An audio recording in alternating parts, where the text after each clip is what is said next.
The late afternoon sun cast long shadows across the desert floor as Ethan Mitchell surveyed the massive herd of cattle stretching toward the horizon.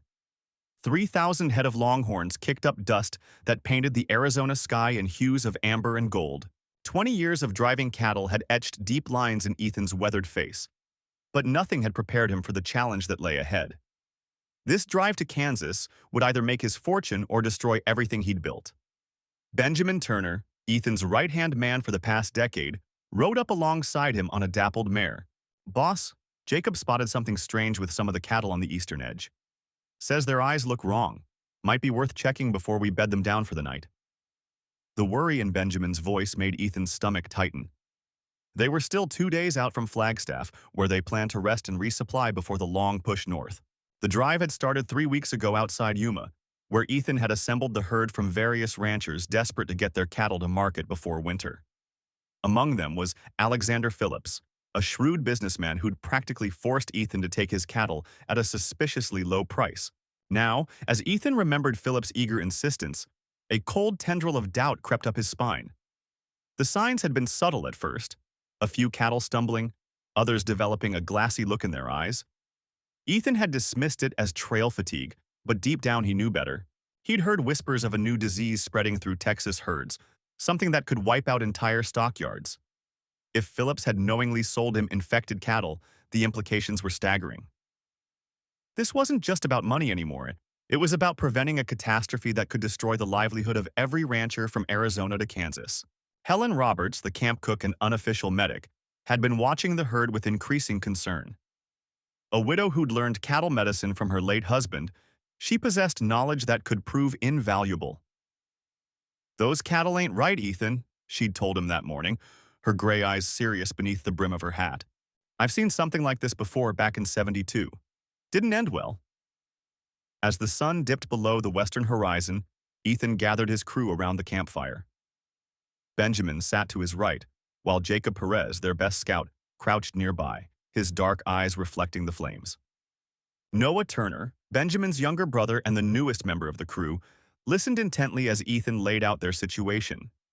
The boy had joined them in Prescott, eager to prove himself on his first cattle drive. "We've got a decision to make," Ethan announced, his voice grave. "If these cattle are sick, we can't risk spreading it north. But if we're wrong, turning back means financial ruin for everyone who trusted us with their herds." He didn't mention his suspicions about Phillips yet. Accusations that serious needed proof. The crew's silence spoke volumes about the weight of the moment. Frances Mitchell, Ethan's sister and the drive's bookkeeper, emerged from her wagon with a leather-bound ledger. "I've been going through the purchase records," she said, her finger marking a page. Alexander Phillips's herd came from a region in Texas where there were reports of sick cattle. He knew Ethan. He had to have known. The revelation sent a ripple of angry murmurs through the gathered cowboys. The next morning dawned blood-red over the desert, as if the sky itself reflected the gravity of their situation. Ethan had spent a sleepless night weighing options, each one worse than the last. They were too far from Yuma to turn back, but pressing forward to Flagstaff with potentially infected cattle felt like carrying a lit torch into a powder magazine. The desert stretched endlessly around them, offering no easy answers. Clara Turner, the local telegraph operator in Flagstaff and Benjamin's wife, had warned them about cattle rustlers working the territory. Now Ethan wondered if regular bandits might be the least of their problems. If word got out about the sick cattle, every desperate rancher and opportunistic thief would see them as either a threat to be eliminated or an opportunity to steal healthy cattle before the disease spread. The morning brought another unwelcome discovery. Alice Perez, Jacob's sister, and a skilled veterinarian who'd joined them in Globe, found more cattle showing symptoms. "It's spreading faster than I thought," she reported, wiping her hands on her apron. "We need to isolate the sick ones, but that means splitting the herd. Out here, that's asking for trouble." Her words hung heavy in the hot morning air as the crew looked to Ethan for direction. Ethan pulled his hat lower against the rising sun, considering Alice's warning. The weight of 300 souls, both human and bovine, pressed down on him like the scorching Arizona heat. He'd seen what cattle disease could do back in '82 when the Prescott outbreak had wiped out half the territory's herds. This time, the stakes were even higher. If these cattle carried what he feared they did, It wasn't just their drive at risk. It was every ranch from here to Kansas. "We'll split into 3 groups," he announced, his voice carrying across the morning stillness. "Noah, take our healthiest cattle and push them north. Alexander, you and Francis handle the questionable ones in the middle. I'll bring up the rear with Alice and the sick ones." He caught Jacob's worried glance toward his sister but pressed on. "We keep half a mile between groups. Any cattle starts showing symptoms, it moves back. No exceptions." The desert wind carried the acrid smell of fear and uncertainty as the crew began separating the herd. Helen, their cook and resident medicine woman, approached Ethan with a concerned look. "The men are talking," she said quietly. "Benjamin's boys from Flagstaff are getting nervous. They're saying we should cut our losses, drive the healthy ones straight to Prescott and be done with it." The suggestion made Ethan's jaw clench. Benjamin Turner had vouched for these men, but loyalty grew thin when profits were threatened. He remembered Benjamin's words before they'd left Globe. "Trust is like water out here, precious and rare." Now he wondered if there was more meaning behind those words than he'd first understood. Alice worked tirelessly through the morning, examining cattle as they were sorted. Her expertise had saved them more than once since leaving Globe, but Ethan could see the toll it was taking. "The symptoms match Texas fever," she confided when the others were out of earshot. "But something's different. It's moving faster, hitting harder. Whatever this is, we're dealing with something new." The sun climbed higher as the 3 groups took shape on the desert plain. Dust clouds marked their positions like separate armies preparing for battle. Ethan watched Noah leading the healthy group, the young man's straight-backed determination visible even at a distance. He was Clara's nephew, fresh from back east, but he'd proven himself capable beyond his years. A rider approached from the south, one of Francis's scouts. The news he brought made Ethan's blood run cold. "Riders spotted southeast of here," the scout reported. 8, maybe 10. Moving fast and trying not to be seen. Ethan knew what that meant. Word had gotten out, despite their precautions. The vultures were circling. Helen's voice carried across the camp as she called the crew to their midday meal. The usual easy banter was replaced by tense silence.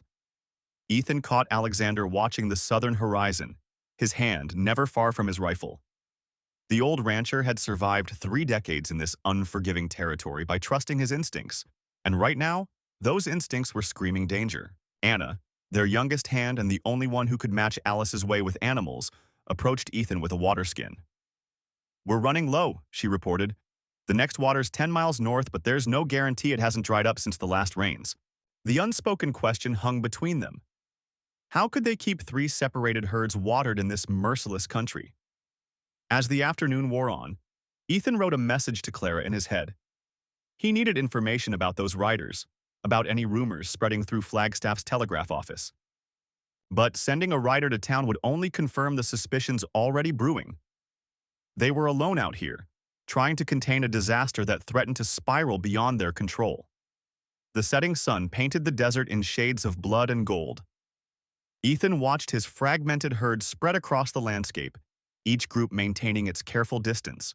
Tomorrow they would face the challenge of moving these cattle through territory where every waterhole could become an ambush, every pass a potential trap. But tonight, under the vast Arizona sky, he had to find a way to keep his crew together and his cattle alive while unseen enemies closed in from all sides.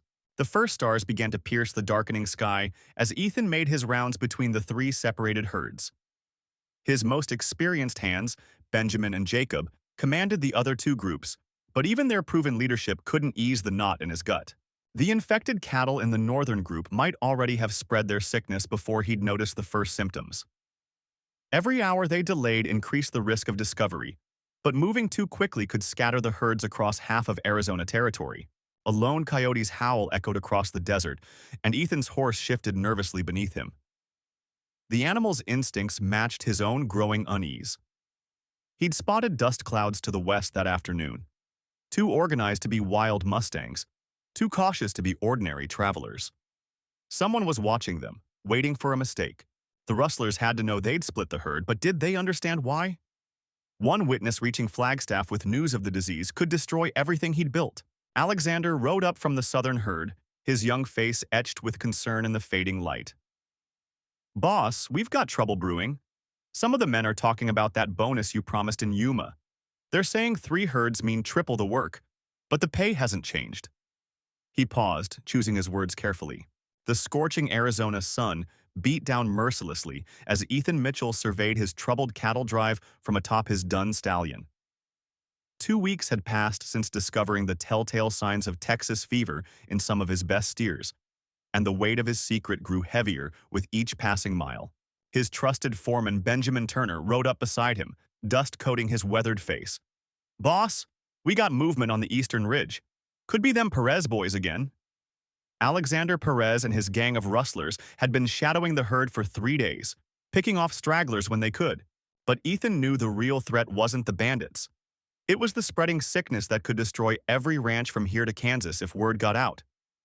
He'd invested everything in this drive, including borrowed money from Jacob Phillips back in Prescott, and failure wasn't an option.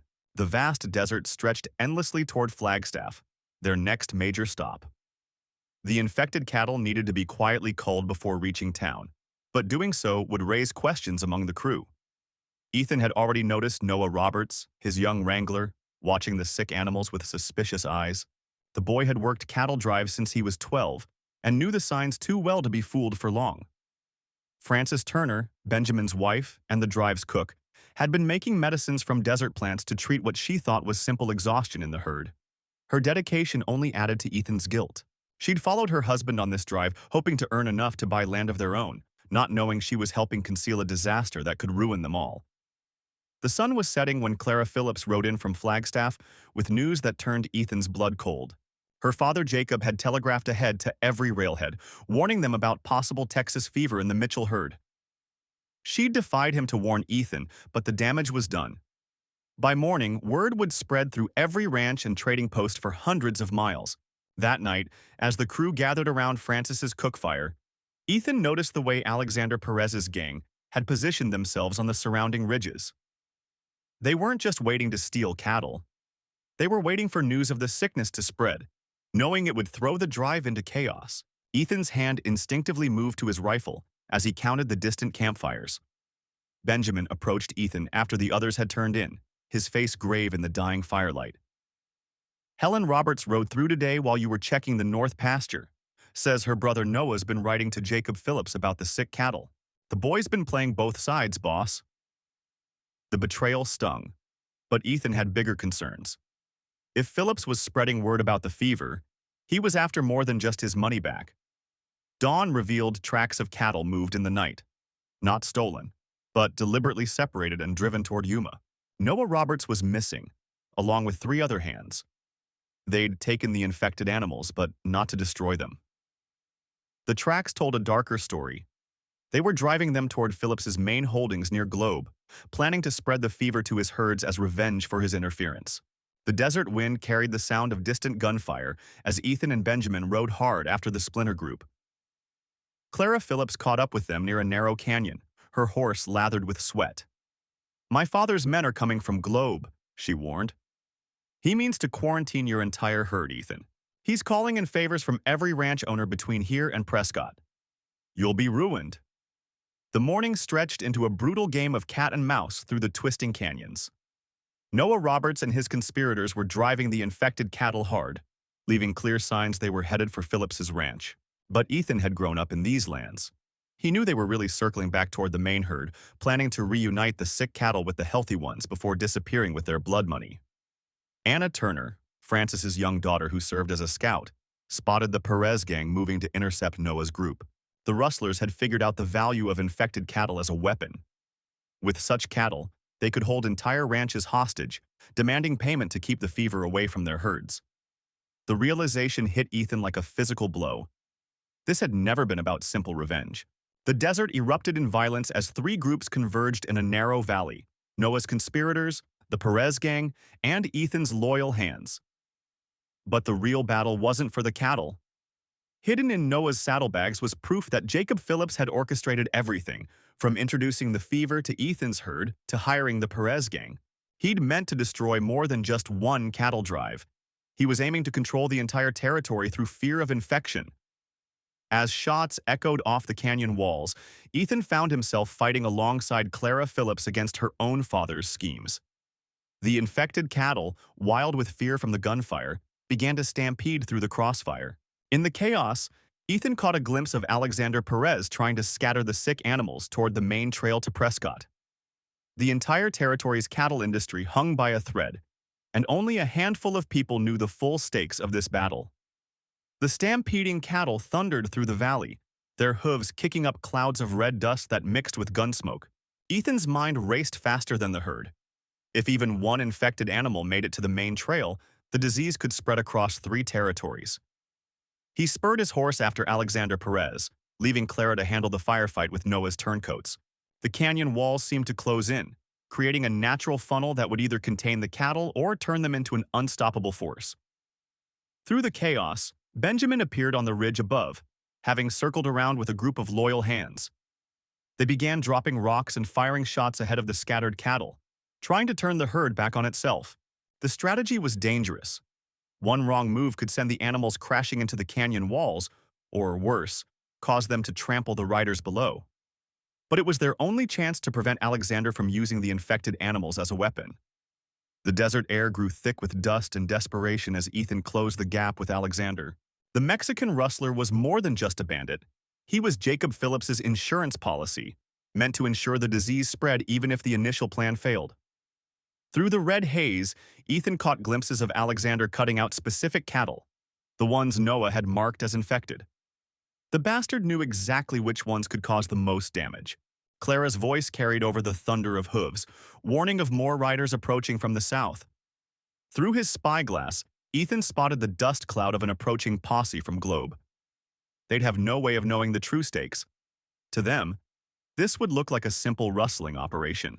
If they scattered the herd now, all hope of containing the infection would be lost. Ethan had to end this before they arrived.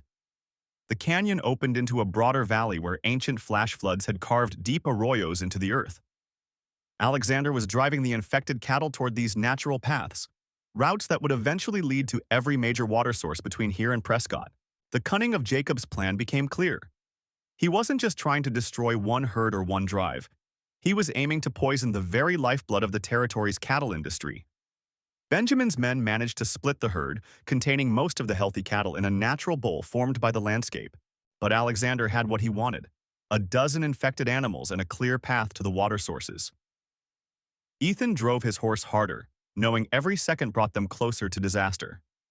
The ground between them was treacherous, scattered with loose shale that could snap a horse's leg in an instant. Clara appeared alongside Ethan, her father's ledger secured in her saddlebags. The documents proved Jacob had been buying up distressed ranches across the territory, preparing to step in as savior once the disease destroyed everyone else's herds. But proof wouldn't matter if they couldn't stop Alexander. The posse from Globe was getting closer, their gunshots now echoing off the canyon walls. The infected cattle, driven by fear and confusion, began to scatter across the arroyos. Alexander split his attention between driving the animals and firing back at his pursuers. A bullet clipped Ethan's shoulder, sending white-hot pain down his arm. But he kept pushing forward, watching as Clara circled wide to cut off Alexander's escape route. They had him trapped between the steep walls of 2 arroyos.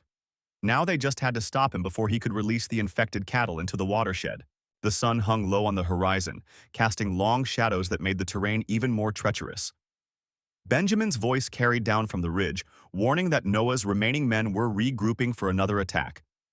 Time was running out. The posse from Globe would arrive any minute, and the infected cattle were getting closer to the main water sources with every passing second.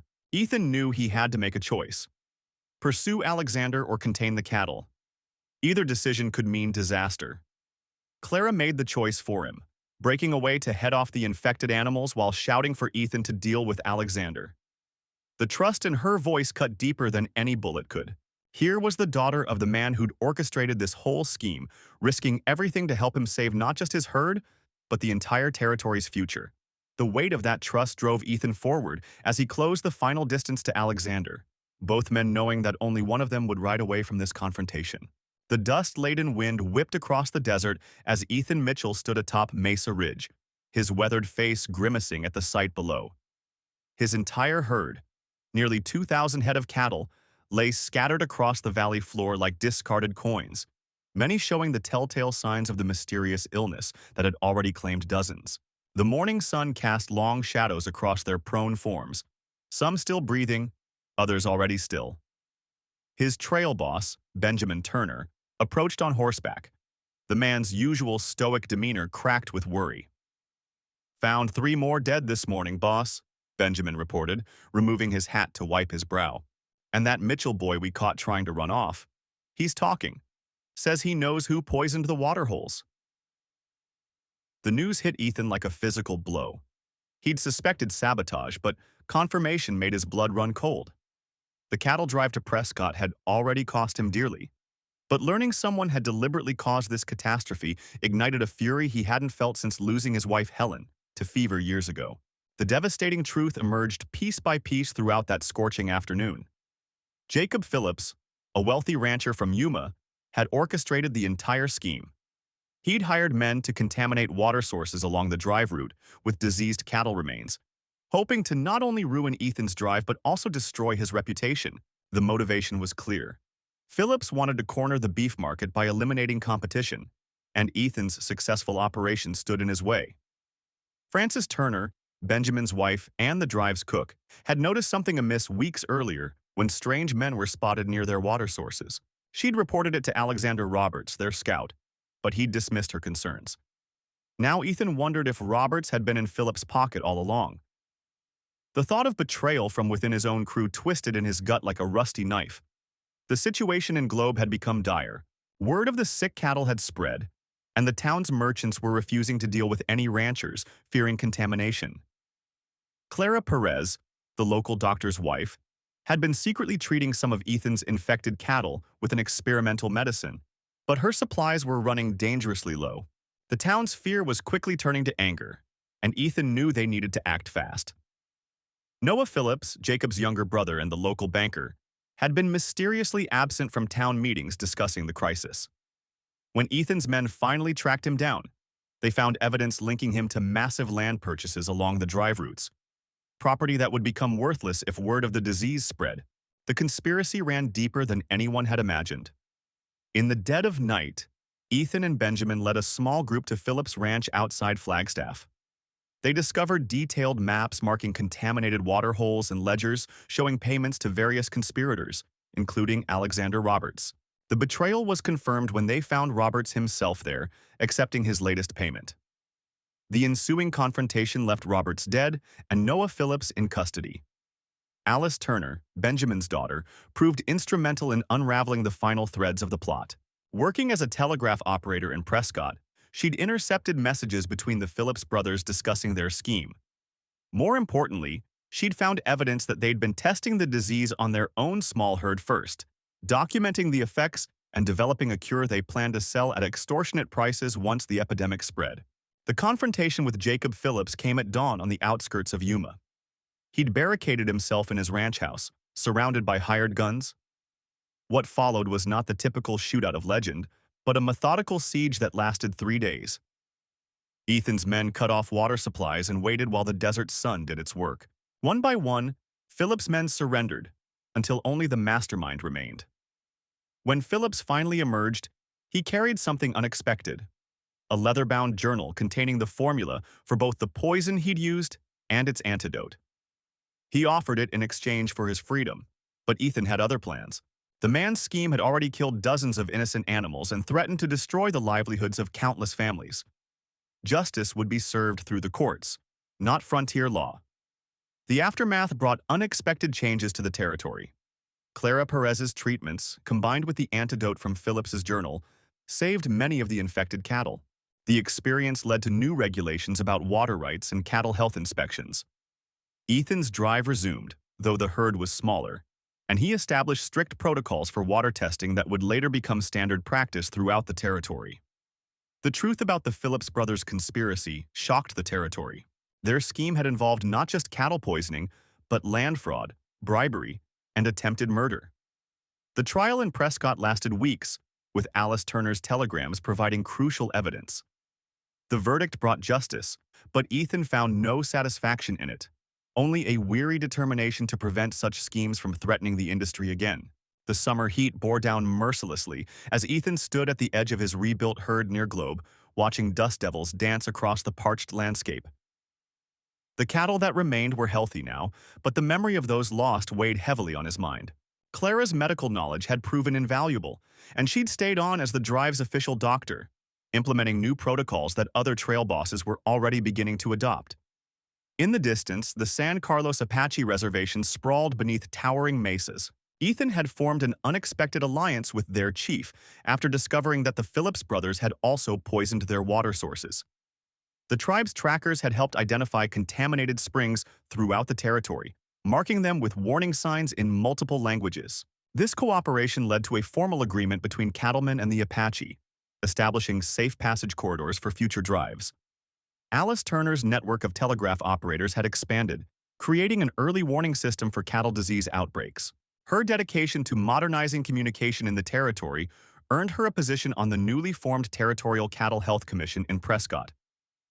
The commission, born from the crisis, brought together ranchers, lawmen, and medical experts to prevent future catastrophes. The drive's final leg to the Kansas railhead loomed ahead, but Ethan's crew had changed. Benjamin, once his trusted foreman, now served time in Yuma Territorial Prison for his role in concealing evidence about the Phillips conspiracy. Noah had stepped up to fill the position, proving himself more capable than anyone expected. His quiet strength helped hold the outfit together during the darkest days. Francis, the young cook's assistant who had first noticed the sick cattle, earned a promotion to head cook and unofficial veterinary assistant. Her keen eye for animal health and Clara's mentorship had transformed her into an invaluable member of the team. The other drovers respected her judgment now, a remarkable shift from the early days when they'd dismissed her concerns. The landscape changed as they pushed northward, leaving the desert's brutal heat for the gentler grasslands. But Ethan remained vigilant, haunted by lessons learned. Every water source was tested, every stray cow examined, every new face regarded with careful consideration. The territory had changed them all, teaching harsh lessons about trust and responsibility. Helen's ranch near Flagstaff had become a way station for cattle drives, offering clean water and rest for trail-weary crews. She'd used her inheritance from the Phillips estate, awarded by the court as restitution, to build proper filtering systems and holding pens. Her transformation from grieving widow to respected rancher inspired others to embrace change rather than resist it. Anna, who had lost half her herd to the poisoned water, now managed the commission's testing program. Her experience with the crisis gave her unique insight into both the ranchers' concerns and the necessity of regulation. She traveled between settlements, training others in the new safety protocols, turning personal tragedy into territory-wide progress. The story of the Phillips brothers' downfall spread throughout the Western territories, but it wasn't the tale of gunfights and frontier justice many expected. Instead, it became a lesson in the power of cooperation, science, and law to overcome greed and corruption. Ethan's drive had become a symbol of the changing West, where progress meant more than just pushing cattle north. As the sun set behind distant mountains, Ethan reviewed the day's reports from his new team. Clara's medical log, Francis's cattle health observations, and Noah's trail notes painted a picture of a drive that was smaller but stronger than before. The territory had forced them to adapt, to become something more than just cowboys pushing livestock. They were pioneers of a different sort, blazing trails toward a safer, more regulated frontier. The evening brought cool breezes and the sound of cattle settling for the night. Tomorrow would bring new challenges, but Ethan felt prepared in a way he never had before. The crisis had stripped away old certainties but built something stronger in their place. As he watched his crew around the campfire, he saw not just cowboys but guardians of a changing way of life, protectors of both the land and the industry that sustained them. The dawn light crept across the desert as Ethan Mitchell stood at the edge of the quarantine zone they'd established outside Prescott. His weathered face bore the weight of the past weeks as he watched his men keeping the infected cattle separated from the main herd. The bitter irony wasn't lost on him. After surviving stampedes, rustlers, and Benjamin Turner's betrayal, it was an invisible enemy that threatened to destroy everything. He'd never imagined his revenge against Turner would lead him here, forced to make an impossible choice between his duty to the cattle industry and his personal quest for justice. Clara Phillips approached on horseback, her medical bag bouncing against her saddle. The young veterinarian had been a godsend since they discovered the first signs of Texas fever in the herd. Her expertise had helped them identify which cattle needed to be culled, but even she couldn't guarantee they'd caught all the infected animals. "The latest blood tests show 5 more positive cases," she reported grimly. "We need to make a decision soon, Ethan. The longer we wait, the greater the risk of spread." The sound of approaching hoofbeats drew their attention. Alexander Roberts, Ethan's most trusted hand, rode up with news from town. "Turner's been spotted in Flagstaff," he said, dismounting. "Word is he's gathering men, planning to hit us while we're vulnerable." Ethan's jaw tightened. Benjamin Turner had already cost them dearly when he tried to steal half the herd 3 weeks ago, leaving 2 good men dead in the attempt. Now he was coming back to finish what he'd started. Frances Turner, Benjamin's sister, stepped forward from where she'd been tending to the sick cattle. She'd joined their outfit after her brother's betrayal, determined to make things right. "Let me ride to Flagstaff," she offered. "I might be able to reason with him, make him understand what's at stake." The look in her eyes spoke of years of trying to keep her brother from self-destruction. Ethan shook his head. He wouldn't risk losing another person to Benjamin's madness. Noah Perez, their young scout, returned from his morning patrol with troubling news. "There's a group of ranchers heading this way from Globe," he reported. "They've heard rumors about the sickness. They're talking about burning our entire herd to protect their own cattle." Ethan understood their fear. Texas fever could devastate every ranch for hundreds of miles if it spread. But he'd worked too hard to let everything end in flames. The decision crystallized in Ethan's mind as he watched the sun climb higher. They would split the herd.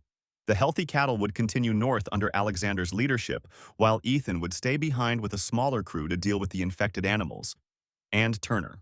It wasn't the revenge he'd planned, but sometimes justice took unexpected forms.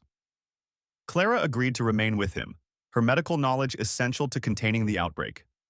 Helen Roberts, Alexander's wife and their camp cook, prepared a final meal for the separating crews. The atmosphere around the cook fire was heavy with unspoken fears and farewells.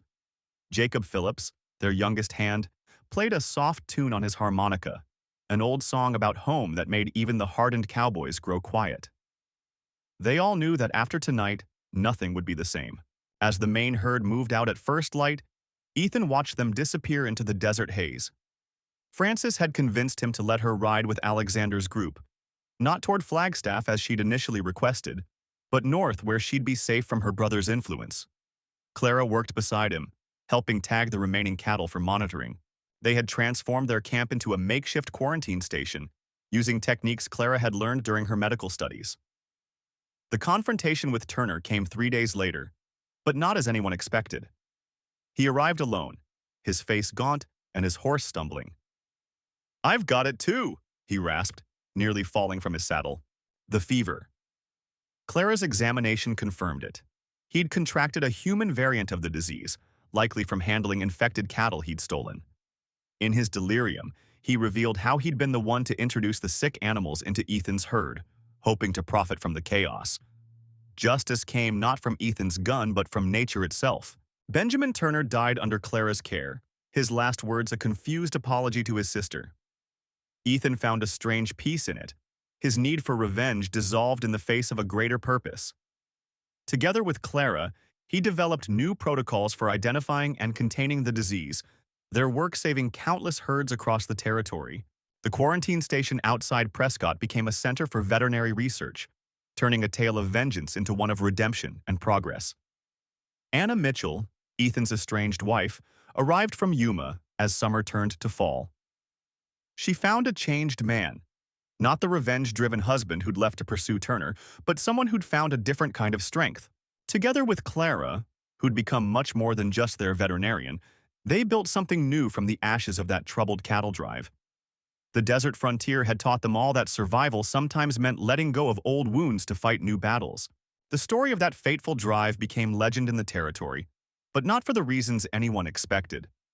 It wasn't remembered for gunfights or dramatic showdowns, but for how it changed the face of ranching in the West. Ethan and Clara's methods spread across the frontier, and the quarantine station grew into a proper research facility.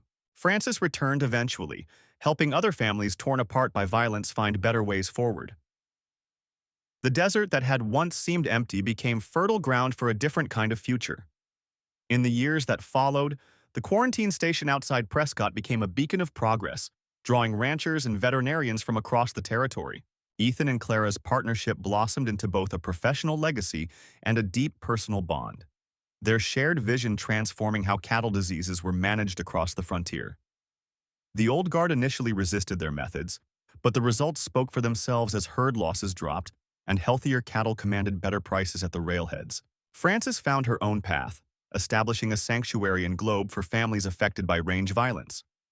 Her work with widows and children gave purpose to the pain she'd carried since Turner's betrayal. She and Ethan maintained a respectful distance, their shared history now a bridge rather than a barrier. Through her efforts, many who might have sought revenge found ways to rebuild instead. The desert itself seemed to respond to their efforts. What had once been seen as dead land between waterholes became carefully mapped grazing routes, with quarantine checkpoints and treatment stations ensuring the safety of passing herds. Clara's research into native plants yielded new treatments, while the traditional knowledge of local tribes, which she carefully documented, proved invaluable in understanding the land's rhythms. Alexander, who'd survived that brutal drive, became their strongest advocate among the old-time cattlemen. His conversion from skeptic to believer carried weight with those who still clung to the old ways. When drought struck in '83, it was his testimony that convinced the territorial governor to fund an expansion of the quarantine system, saving countless herds that might otherwise have been lost. Helen, who'd lost her husband in the early days of the drive, found new purpose managing the station's records. Her meticulous documentation of disease patterns and treatments became the foundation for the territory's first veterinary handbook. The quiet strength she'd shown during the crisis never left her, and she became a mother figure to many of the young doctors who came to study at the station. By the time the railroad finally reached Globe in '84, the landscape of ranching had shifted. The old cattle trails still existed, but they were now marked by more than just bones and bitter memories. Regular watering stations, staffed by trained observers, helped spot sick animals before they could spread disease. The brutal losses that had once been considered the cost of doing business became increasingly rare. The desert frontier remained harsh, but its challenges were met with science and cooperation, rather than just grit and gunpowder. Ethan sometimes stood at sunset, watching the dust rise from moving herds, remembering the desperate days when he'd pursued Turner with vengeance in his heart. The scars of those times remained, but like the desert after rain, new growth had found its way through the cracks. Clara's work attracted attention from back east, bringing both funding and recognition. But she remained rooted in the practical needs of the territory, training a new generation of veterinarians who understood both the science and the realities of frontier ranching. Her partnership with Ethan deepened into marriage in '85, their ceremony held under the same stars that had guided them through that fateful drive. The last time anyone saw Turner's face was in '86, when he tried moving a diseased herd through Flagstaff. The system they'd built caught him before he could slip away, and justice came not from a bullet, but from the courts. Ethan attended the trial but felt no triumph, only a quiet certainty that the changes they'd fought for had taken root. As the century drew to a close, the desert frontier was transforming. The isolation that had once hidden both crimes and secrets gave way to networks of cooperation and knowledge. The quarantine station grew into an institute, its research reaching across territories. Francis's sanctuary expanded to include a school, while Helen's records became the foundation for territorial law on herd management. What had begun in desperation and vengeance had grown into something none of them could have imagined. The desert that had nearly claimed them all now sustained a different kind of life, one built on healing rather than harm, on knowledge rather than fear. And in the end, that was a revenge sweeter than any bullet could have delivered.